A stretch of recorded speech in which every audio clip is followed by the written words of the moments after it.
এইভাবে লঙ্কার আচার বাড়িতে বানিয়ে ফেলা, একদম কেনা আচার খেতে হবে না। এরকম বানাও আর রোদে দাও 15 থেকে 20 দিন, তারপর একদম হ্যাঁ একটু 15 দিন অপেক্ষা করো, তারপর পাতে পড়ে যাবে একদম দারুণ বাড়ির তৈরি আচার। একদম কিনে খাবে না, কিনে খেলে কি না কি দেয় তার নেই ঠিক। বাড়িতে বানাও আর খেয়ে নাও, দেখো কি সুন্দর রং এসছে। আমি তো কথাও বলতে পারছি না, জিভ জলে ভরে যাচ্ছে। নমস্কার বন্ধুরা, আমার ছেলে তোমাদের সবাইকে স্বাগত জানাই। আমার আওয়াজটা কিন্তু একটু বড় হয়েছে না? আজকে বানাবো লঙ্কার আচার, যেটা সারা বছর রেখে তোমরা খেতে পারবে। খুব সহজ, কিন্তু কি বলতো শুধু একটু জোগাড় করে দিতে হবে জিনিসগুলো। তো চলো শুরু করে দিই। দেখো এখানে আমি 300 গ্রাম লঙ্কা নিয়েছি। এই লঙ্কাগুলোকে না প্রথমে ধুয়ে নিয়েছি। এবার এটাকে এরকম একটা সাদা কাপড়ের মধ্যে, সাদা বা ঘিয়ে যে কোনো একটা সুতির কাপড় নেবে, তার মধ্যে নিই না পুরো একদম যেন জল না থাকে। দেখো এর মধ্যে এখনো জল আছে, এই জলটাকে পুরো মুছে নেবো, অথবা তোমরা ফ্যানের হাওয়াতেও শুকাতে পারো। আমি তো এখানে বসে পড়েছি, যার জন্য এইরকমভাবে শুকনো করে মুছে নিচ্ছি। তবে শুকনো করার জন্য 1 ঘন্টা থেকে 1.5 ঘন্টা ফ্যানের হাওয়াতে রাখলেও শুকিয়ে যাবে। লঙ্কাগুলো দেখো একদম শুকনো করে মুছে নিয়েছি। এইবার লঙ্কাগুলোকে ছোট ছোট করে কেটে নেব, বেশি না, এক একটাকে 3 থেকে 4 পিস। এগুলোকে আমি সব কেটে নিই। আগে লঙ্কার আচার বানানোর জন্য একটা মশলা রেডি করতে হবে, তার জন্য একটা কড়াই বসিয়ে দিয়েছি। এখানে দিয়ে দিচ্ছি ধনে, এখানে গোটা ধনে দিয়ে দিলাম, দিয়ে দিচ্ছি মৌরি, সব গোটা যাবে। তারপর দিয়ে দিচ্ছি জিরে, তারপরে হলো কালো সর্ষে, অনেক মশলা, হ্যাঁ, আর দিয়েছি সাদা সর্ষে। কালো সর্ষে যতটা তার থেকে সাদা সর্ষেটা একটু কম যাবে। এবার সব কটা এখনই চটপট করছে, একটু হালকা করে ভেজে নেব। খুব যে একদম কালার চেঞ্জ হতে হবে এমন না, মানে একটু ভাজা ভাজা হলেই হয়ে যাবে। দেখো পুরোপুরি ভাজা হয়ে গেছে। এবার এটাকে শিলনোড়ার মধ্যে নিয়ে নেব, এটাকে গুঁড়ো করে নেব, মানে শিলনোড়ার মধ্যে পিষে নেব। একদম ছাতু করব না, একটু মানে দানা দানা থাকবে, তবে ভালো লাগবে। মশলা ভাজার কি সুন্দর গন্ধ বেরিয়েছে। মশলাগুলো সব বেটে নিয়েছি, মানে গুঁড়ো করে নিয়েছি। এবার একটা কড়াই বসিয়ে দিচ্ছি। আচারের মধ্যে যখনই তেলটা দেবে, সর্ষে তেল অবশ্যই দেবে, আর তেলটাকে এরকম গরম করে তারপরে ঠান্ডা করে দেবে, মানে উষ্ণ গরম যেটাকে বলে। খুব একটা ঠান্ডা না, আবার খুব একটা গরম না, কিন্তু ঠান্ডা তেল দেওয়া যাবে না। তো এর মধ্যে আমি তেল দিয়ে দিচ্ছি। দেখো তেলটা পুরো ধোয়া ওরা গরম করে নিয়েছে একদম, এবারে পুড়ে উড়ে যাবে, এর থেকে বেশি গরম করা দরকার নেই, একদম পুরো গরম হয়ে গেছে। এবার এটাকে নামিয়ে ঠান্ডা করে নেব।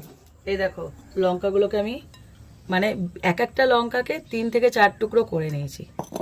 আর এখানে নিয়েছি আদা, আর এখানে হলো রসুন। প্রথমে আমি এরকম একটা জার নিয়ে নিয়েছি, এটাকে জার না, এটাকে কি বলে, চপার, হ্যাঁ চপার নিয়ে নিয়েছি। তার মধ্যে আমি দিয়ে দেবো লঙ্কাগুলোকে। এটা দুটো বারে হবে, একবারে হবে না। এবার এটাকে চপ করে নেব।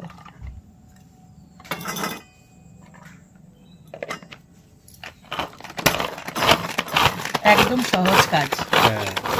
দেখো লঙ্কাগুলোকে আমি চপ করে নিয়েছি। এবার একটা পাত্রের মধ্যে ঢেলে নেব। লঙ্কাগুলো হয়ে গেছে, এবার নিয়ে নেব রসুন।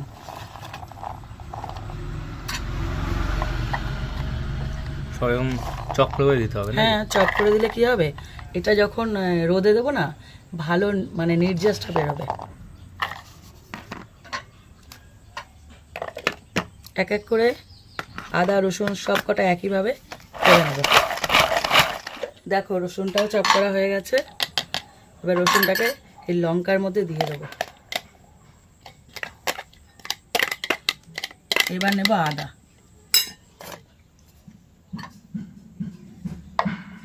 কোনো খাটনি নেই, শুধু একটু পরপর গুছিয়ে নিয়ে বসতে হবে।